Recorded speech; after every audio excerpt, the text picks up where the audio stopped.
Hello, and welcome to Pinball in the Machine, a podcast for awakeners by awakeners. And this is where we discuss the what the hell just happened aspect of what you might loosely term spiritual awakening. So if your life is seeming a bit odd, this might give you a different point of view. Each week, Tom and I meet to discuss our progress, or otherwise. And this is from those conversations. So we hope that by sharing our experiences, we can assist others to develop holistically. I'm Greg, and I'm here with my dear friend Tom. Hi, Tom. How you doing? Hey, Greg. Yeah, I'm doing good, thank you. I had a lovely piece prepared for you about how at peace I was with everything, and what a lovely day it was. And then my car broke down. Right. At a critical time when I need it not to be broken down, so that I can put the family in it and take them away for a little break. So I had to put my piece out to the universe that it would all get sorted in time. And fortunately, the universe has just come through. Hey, that's what you like. Oh, yeah. So we're good for today. I was thinking about the way it's a bit of a roller coaster for me at the moment. Every time I think I'm sort of getting a little bit more developed, if you like, then the next boost comes and it's like, oh, here we go again. So the energetic upgrades are not comfortable, but the next day, wow. It's like sine waves, isn't it? You know, you kind of, you take it all in, you take the download in, it can be difficult, and then you suddenly find yourself riding high with the new stuff. You know, I guess the question is, as you develop, do the troughs get deeper and the highs get higher? That's a good question. For me, yes, but not how you think. So what happens is the stuff that you're dealing with gets deeper.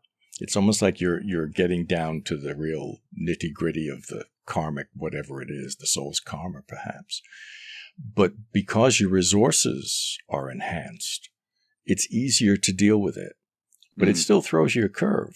You know, it's not comfortable. But then I think it's Ram Dass who often says there's a lot of learning in suffering. It's not that you seek it out, but when it shows up, you can use it. That's a really nice way of putting it. I almost feel like, you know, that the body's, you know, chemical reaction to stress and anxiety, you know, maybe you get that kind of adrenaline feeling in your tummy, is exactly the same magnitude whether you've lost your car keys or are dealing with the greatest existential dread you've ever faced in your life, right? So yeah. By that argument, we should be able to continue to manage the downloads and seek higher plateaus, as it were, as a result of that, with no fear. Right. So one of the things that might help, these are just practical things, really, and that is to get rid of fluoride. Change your toothpaste, you know, lots of fluoride-free toothpaste out there, and get a good water filter. And the other thing is to stop using aluminum antiperspirants. Use a deodorant, which is natural. Because these things are clogging our signaling system, particularly the fluoride. Yeah. And I saw from your note earlier that we've got a number of questions from the Wakies. From the Wakies, yes. The Wakies are growing in number by the sound of it. I'm getting some good reports. I'm getting some reports of people saying, I can't seem to get started. And then when you talk to them, they realize that actually they've already gotten started. They just didn't quite realize it. So, okay. So first question is, has our journeying, meditating, whatever, gotten us more curious about how things might actually work? What do you think? Ooh. Well, I guess how things might actually work is a fairly big question for itself, but the journeying has definitely made me curious about it all. So I think I might have mentioned this before, that I've been reading this book about near-death experiences. Yeah. Where, you know, sort of scientists and medics have been monitoring, categorizing, recording all of this information to try and create a mass of data to give them almost like a scientific study about what's going on. And it seems to be that these individuals, well, I think one theory is that they're having a massive rush of DMT, and it's creating this non-linear experience, where they are experiencing time, both the past and the future in great visual or kinesthetic detail in terms of being able to feel it, which is kind of extraordinary in itself, but kind of begs the question, have we got all the information inside us already? And we just need to access it.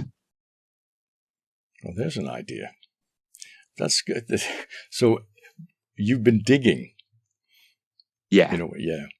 Yeah, like digging in the real world and in the spiritual world, and kind of almost like the Channel Tunnel, trying to like reach a point where the spades touch each other, and that you get the handshake through the rubble. Not if I design it. No, but at the moment I'm miles from that. But the curiosity is fantastic because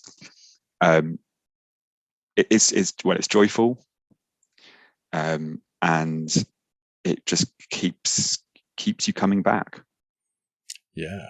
Well, I guess the questioning for me, I mean, right now, for instance, because we keep talking about this, about the real world and the spiritual world. And my questioning now is, to me, the spiritual world, if you like, feels like the real world very much. And this world is just a circus. And the more I look, but you see, this is what's happened. I've started to, well, I already had been, but I really got into it now, studying history, religion and stuff, because what I've come to realize is a lot of what we think we know about history, religion, science, medicine, law, whatever, banking, is not true. And it's been a real eye-opener. So the trick for me is the unlearning what I thought I knew to make room for what could actually be.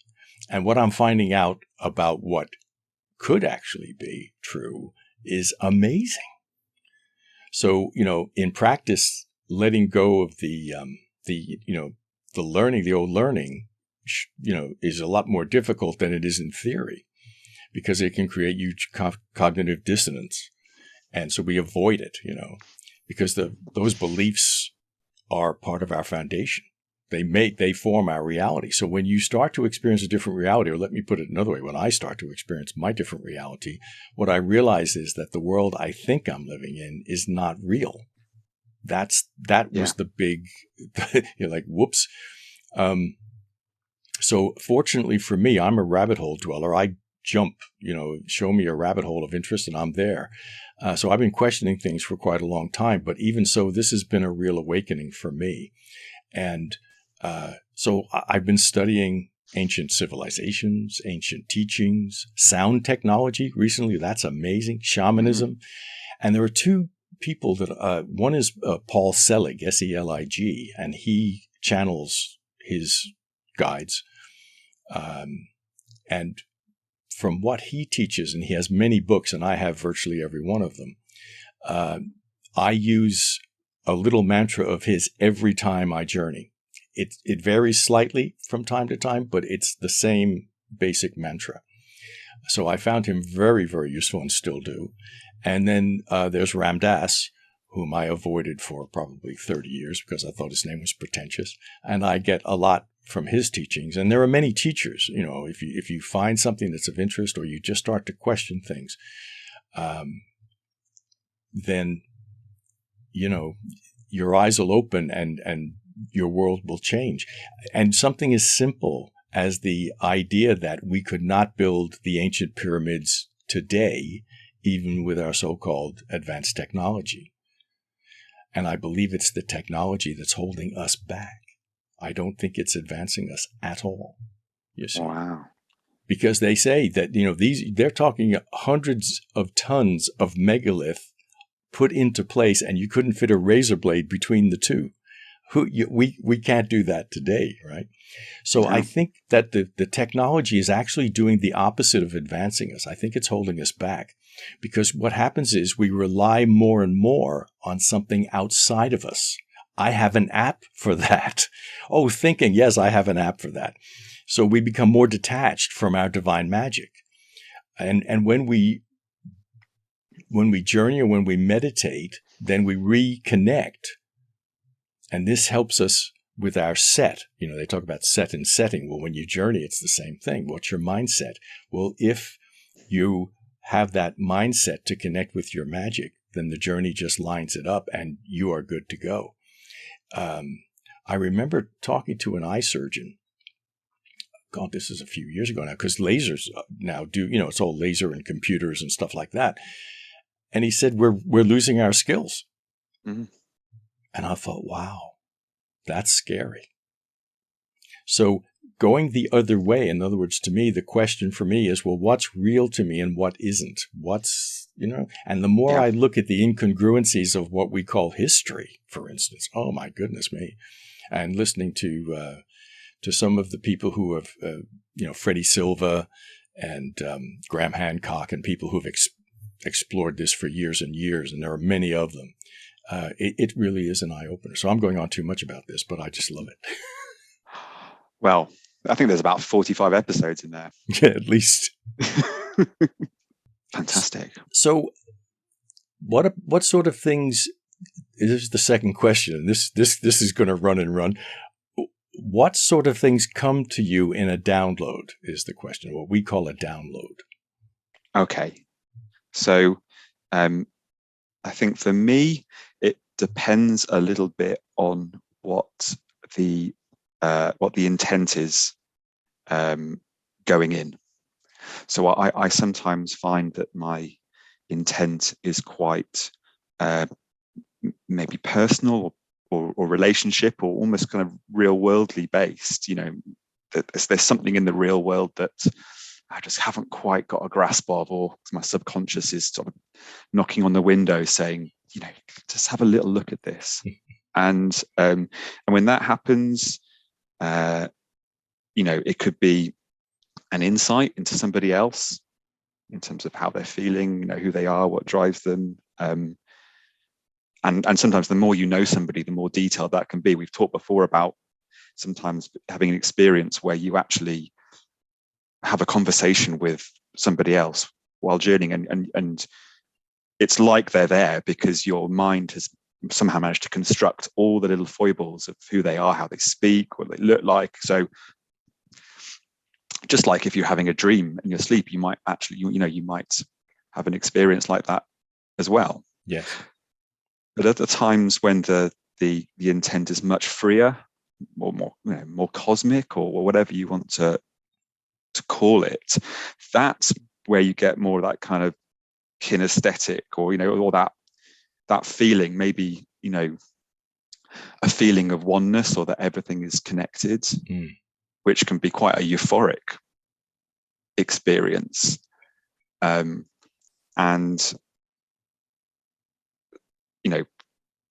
it can actually, and sometimes that can then help you, maybe face your fears, or maybe something comes out that's true, or a truth about yourself. And if you can take it back with you, then you just add it to the stack of stuff. And if you want to go through it, you go through it. But it'll be there now. Once you've had it, it'll always be with you. Yeah.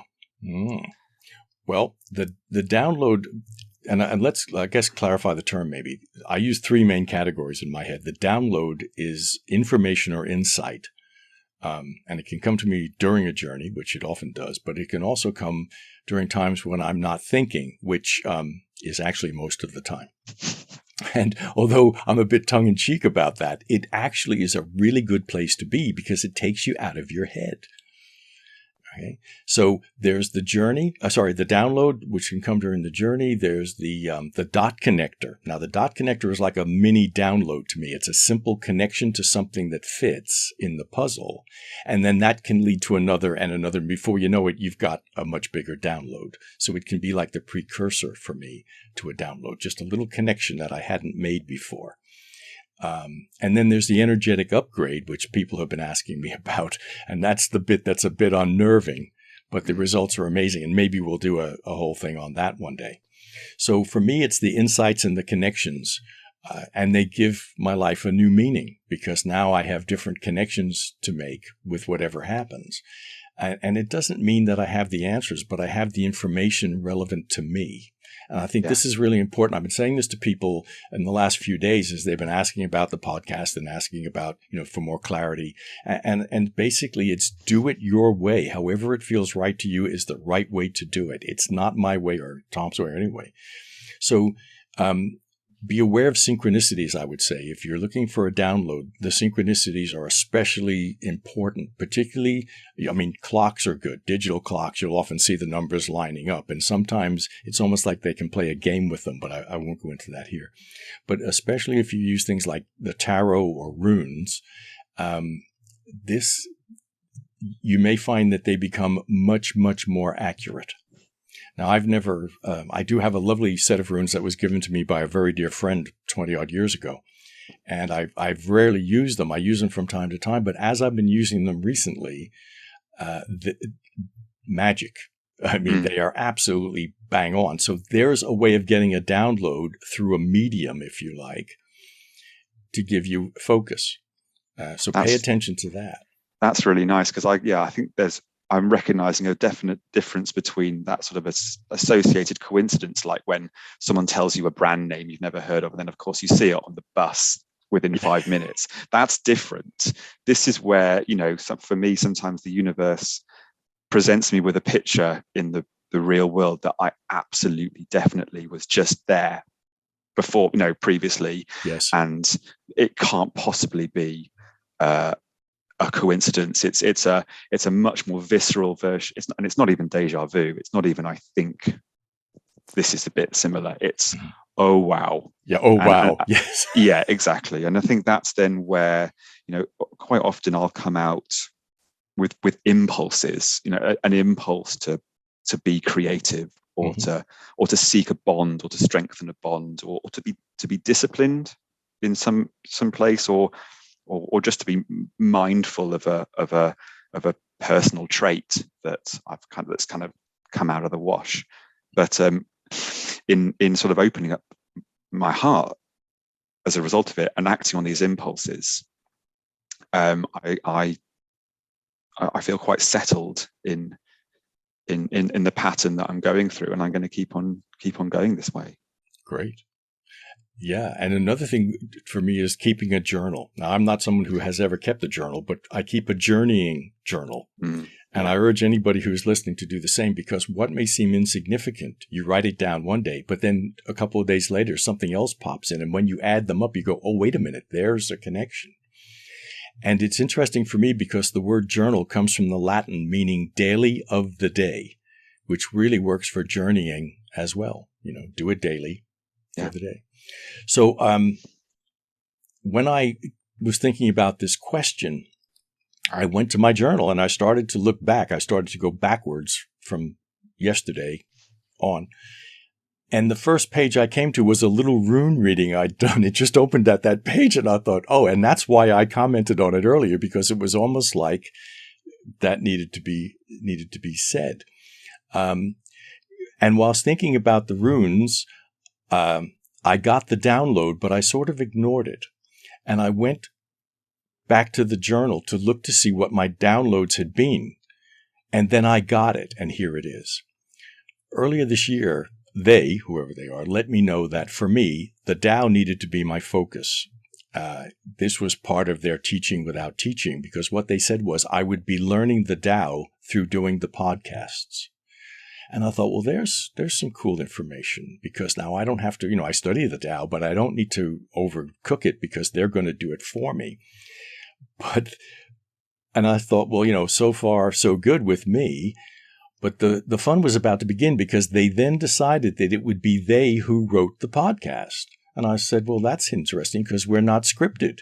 And it didn't seem to matter, because what they said is, in a sense, they're going to be heard through me in some way. And only recently I've promised them that insofar as I'm able, I'll render their input faithfully. So this is part of the download, and the download continues with each podcast. I hope that I get a chance to see what comes out of my mouth. But here's a quick one. We're kind of running out of time on the week, but a few weeks ago, I was at a stone circle in Keswick, which I think is the oldest stone circle in Europe. And I was there for about 4 hours. It was a quietly moving experience. When I got home, I was journeying, and I didn't know where I was. And I said, I didn't know, I foot in this world, foot in that world, who am I, whatever. And I just said to my guide, I'm lost. And he said, being lost is worth the coming home. And I thought, wait a minute. They're lyrics to an old song. And as I thought about the song, the words came to me. And as the words came to me, I realized how much they resonated with my situation. That gave me great comfort and lifted my spirit. And then the name of the song dropped in, and the name of the song is Stones. So these things are happening all the time, and that to me is a download. So that hopefully will clear that up. Wow.